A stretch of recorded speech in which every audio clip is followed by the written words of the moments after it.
என்ன ப்ராப்ளமா இருக்கு அப்படின்ட்டு நிக்க முடியல, ஸ்டெபிலிட்டி இல்ல, என்னவா இருக்கலாம்? நீங்க படிச்சிட்டு இருக்கிறதுல என்னடா ஆகுது? இதுல படிச்சிட்டு இருக்கிறதுல என்னவா இருக்கலாம்? Spinal fracture. ஸ்பைனல் ஃபிராக்சர், அதுல ஸ்பைனல் கார்டு ஃபுல்லா பார்ஷியல் கட், ஃபுல் கட் இல்ல. சோ பார்ஷியல் கட் அப்படிங்கறப்போ என்னென்ன மாதிரி ப்ராப்ளம்ஸ்லாம் இருக்கலாம்? ஆர்த்தோ பிளஸ் நியூரோ ரெண்டு சைடுல யூசி. ஒரு எக்ஸ்டென்ஷன் ஃபிராக்சர் ஆயிடுச்சு,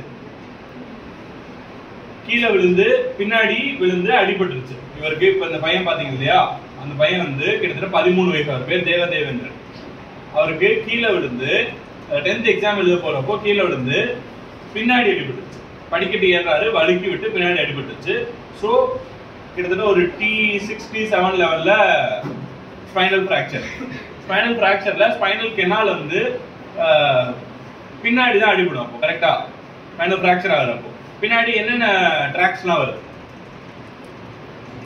ட்ராக்ஸ் படிச்சியா ஃபர்ஸ்ட் இயர்ல? ஃபர்ஸ்ட் இயர்ல அசெண்டிங் ட்ராக் டிசெண்டிங் ட்ராக்ஸ் படிச்சியா? அசெண்டிங் ட்ராக்ஸ்ல எதெல்லாம் பின்னாடி வரும்? என்னென்ன ஏரியாஸ்லாம் பின்னாடி வரும்? என்னென்ன ட்ராக்ஸ் இருக்கு? ஃபர்ஸ்ட் என்னென்ன காலம்ஸ் இருக்கு?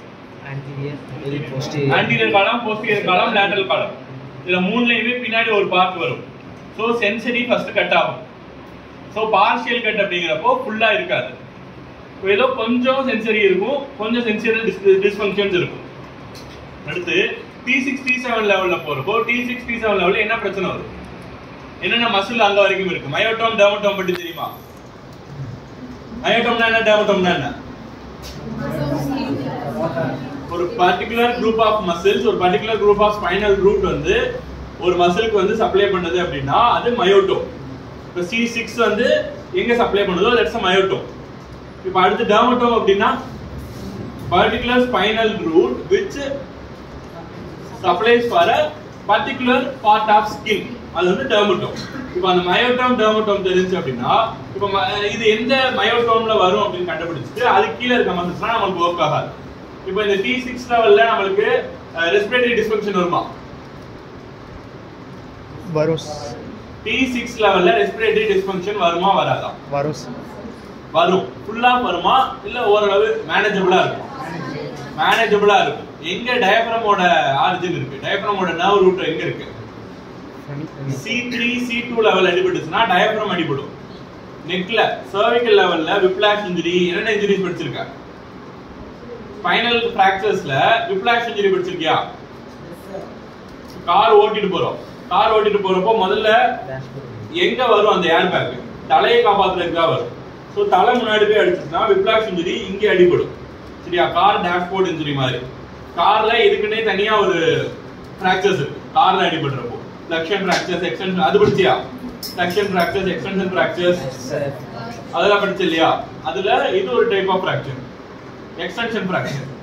எக்ஸ்டென்ஷன் ஃபிராக்சர்ல பார்ஷியல் கட் ஆச்சு அப்படின்னா அதுக்கு கீழே இருக்கிற நர்வ்ஸ்ல, அதுக்கு கீழே இருக்கிற மசில்ஸ்ல பாதி அளவு அதோட மசில்ஸ் போயிடும். அதாவது ஜீரோவே போயிடும் சிலதெல்லாம். But we can easily take it to the muscle power 3 or 4 ஈஸியா கொண்டு வரலாம். திரும்பியும் என்ன பிரச்சனை வரும் அப்படின்னா நம்ம ஸ்டெபிலைஸ் பண்ணல, அந்த ஃபிராக்சர் ஸ்டெபிலைஸ் ஆகல அப்படின்னா திரும்பியும் அந்த இடத்துல மறுபடியும் ஃபுல்லாமே டிகிரேட் ஆயிடும். இவர் இப்படிதான் அந்த கேஸ் வந்து எப்படி அப்படின்னா ஃபர்ஸ்ட் போனப்போ கீழே படுத்த படுக்கையா படுத்திருந்தாங்க. எப்படின்னா அவங்க வீடு வந்து பாத்தீங்களா, பின்னாடி வீடு எப்படி இருந்துச்சு? சிமெண்ட் ஷீட் தான் வீடு. சிமெண்ட் ஷீட்ல வீடு. அவங்க அம்மா வந்து சத்துணவுல வேலை பார்க்குறாங்க. கீழே பெட்டு போட்டு கோழி நாயெல்லாம் சுத்திட்டு இருப்போம். அவர் அங்கதான் படுத்திருந்தாரு. 13 வயசு பையன். எனக்கு ஏதோ ஒரு கான்டாக்ட்ல கிடைச்சிச்சு. சரி பேமெண்ட்லாம் எதுவும் பண்ண வேண்டாம், அவருக்கு ஃபியூச்சர் காண்டி பார்க்கலாம் அப்படின்னு சொல்லிட்டு தான் நான் போனேன். பார்த்தப்போ ரொம்ப இதுவா இருந்துச்சு. சரி அப்படின்னு சொல்லிட்டு முதல்ல கீழே போடாதீங்க, முதல்ல எடுத்து பெட்ல போடுங்க அப்படின்ட்டு மேல கட்டில போட சொன்னேன்.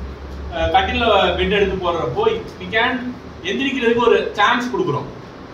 ஸோ ஹை சிட்டிங் வரப்போ ஈஸியா இருக்கும். ஏன்னா அப்பர் பாடி ஸ்ட்ரென்தனா இருக்கு. அப்பர் பாடி ஸ்ட்ரென்தனா இருக்கிறப்ப கீழே போட்டா ஒண்ணுமே பண்ண முடியாது. கீழே இருந்து எந்திரிக்கக்கூடிய நெசிட்டியா இருக்கு இல்ல, உட்காரவே முடியும். ஃபர்ஸ்ட் டே போனப்போ இது வந்து கிட்டத்தட்ட ஒரு 2 to 3 months அப்புறமா எடுத்த வீடியோ. பாடி ரிப்போர்ட் பண்ண முடியல, நிக்க முடியல, எதுவுமே பண்ண முடியல. எந்திரிச்சு உட்கார வச்சா கூட 2 கை பின்னாடி வச்சுட்டு எக்ஸ்டென்ஷன் போறதுதான் பார்த்தாரு. உட்கார முடியல, பேலன்ஸ் இல்ல, சிட்டிங் பேலன்ஸே இல்ல.